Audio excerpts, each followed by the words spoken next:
அம்மா ஹாஸ்பிட்டல் கூட்டி நுழையிறது யாரு? அப்பா தானே. ஹாஸ்பிட்டல் போனா மளிகை சாமான் லிஸ்ட் போல ஒரு லிஸ்ட்டை கையில கொடுப்பாங்க. அதை பார்த்ததும் எக்ஸ்ரே எடுங்க, பிளட் டெஸ்ட் எடுங்க, ஸ்கேன் எடுங்க, போவாங்க. எல்லாம் டெஸ்ட் எடுத்து முடிச்சா ஒரு பில்லை தருவாங்க பாருங்க. அதை பார்த்ததும் டாக்டரையே நடுவில் அம்மா பிள்ளை தான் சமைப்பாங்க. அப்பா 2 பேரும் காரணம் செம்பாங்க. அப்பா ஒரு திருவிழாக்கு போன திருவிழான்னு எவ்வளோ கூட்டமாக அந்த கூட்டத்தில் என்னால் சாமி பார்க்க முடியல. அப்பா கிட்ட சொன்னதும் தோல் மீது உட்காந்து இப்போ தெரியல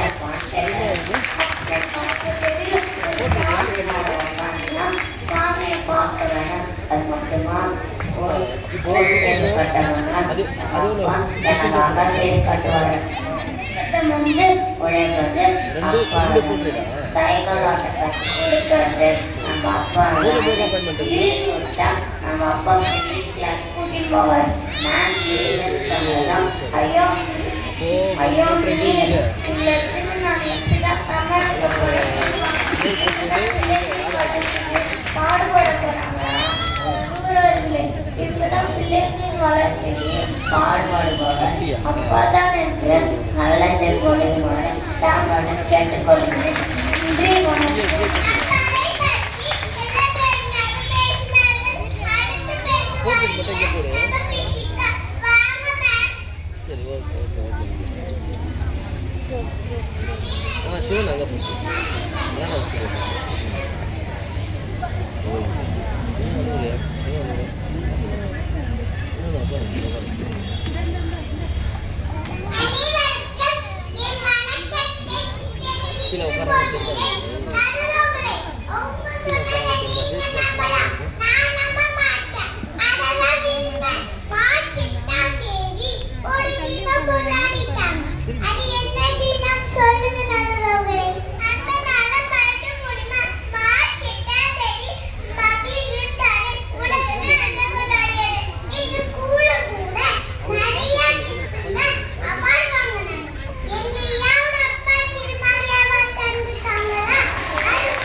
தன் வாழ்க்கையை விளைச்சலுமாக தன்னை வேறாக்கிக் கொண்டு குடும்பம் என்ற கட்டமைப்பை ஆட்டம் காணாமல் அழிந்து போக விடாமல் தாங்கி பிடித்து அறநெறி காக்கும் அனைத்து அப்பங்களையும் வணங்கி என் ஒரே கருத்து நடுவர் அவர்களே, காலையில் அவசரமாக ஆபீஸ் போறது யாரு? அப்பா தானே. கஷ்டப்பட்டு சம்பாதிக்கிறது யாரு? அப்பா தானே. வீட்டுக்கான டிவி, ஃப்ரிட்ஜ் பொருட்களை வாங்கி தருவது யாரு? அப்பா தானே. பண்டிகை நாட்களில் துணி எடுக்க கடைக்கு போனா எங்க அப்பா எனக்கு 2 லெத்து வாங்கி தருவாரு. எங்க அம்மாவுக்கு புடவை வச்சு தர்றதுக்குள்ள ரொம்ப டயர்ட் ஆகும். கடைசியில விலை கம்மியா இருக்கிற ஒரு சட்டையை எடுத்துட்டு வெளில வந்துருவாங்க. மெதுவா எங்க அம்மா ஆரம்பிப்பாங்க. போற வழியில போலான்னு சொல்லுவாங்க. அப்பாவும் சரின்னு சொன்னதும் உள்ளுக்குள்ள ஒரே சந்தோஷம். ஏன்னா அம்மா சமையல்ல இருந்து தப்பிச்சுட்டோம். நல்ல வயசுல ஜாலியோ ஜாலி. தீவிரமாக கை தட்டி வருது, ரொம்ப பாதிக்கப்பட்டு. நடுவர்களே, சொந்தக்காரங்க ஃபங்க்ஷன் வந்துச்சுன்னா நம்ம கல்யாணம் பண்ண மாதிரி ஐயோ பண்றது, வேஷம் போடுறது, அது மட்டுமா பட்டு புடவை வாங்குறது, அதுக்கு பிளவுஸ் தப்பாங்க பாருங்க. புடவைகளோட அனுபவம் இந்த மாதிரி தேவையில்லாத மரங்களெல்லாம் நம்ம அம்மா தானே. எங்க அப்பா ஒரு சீட்டை 3 ஃபங்க்ஷனுக்கு போட்டுருவாரு. இப்படி அவரோட தேவையை குறைத்து பிள்ளைகளை நல்ல முறையில வளர்க்க பாடுபடுவர் அப்பா தாங்க. அப்பாக்கள் மகள்களை எப்போதும் இளவரசியாக தான் பார்ப்பாங்க. எங்க அக்கா ஒரு நாள் வீட்டுல எங்க அப்பாவுக்கு பிரியாணி செஞ்சு தந்தாங்களாம். தாட்டி தப்பா சூப்பர்னு சொன்னாங்களாம். உடனே அக்கா சொன்னாங்க, அப்பா அம்மா எந்த ஹெல்ப்போ பண்ணுன்னு சொன்னாங்க. அதனால தான் பிரியாணி சூப்பரா இருந்துச்சு அப்பா சொன்னாரு.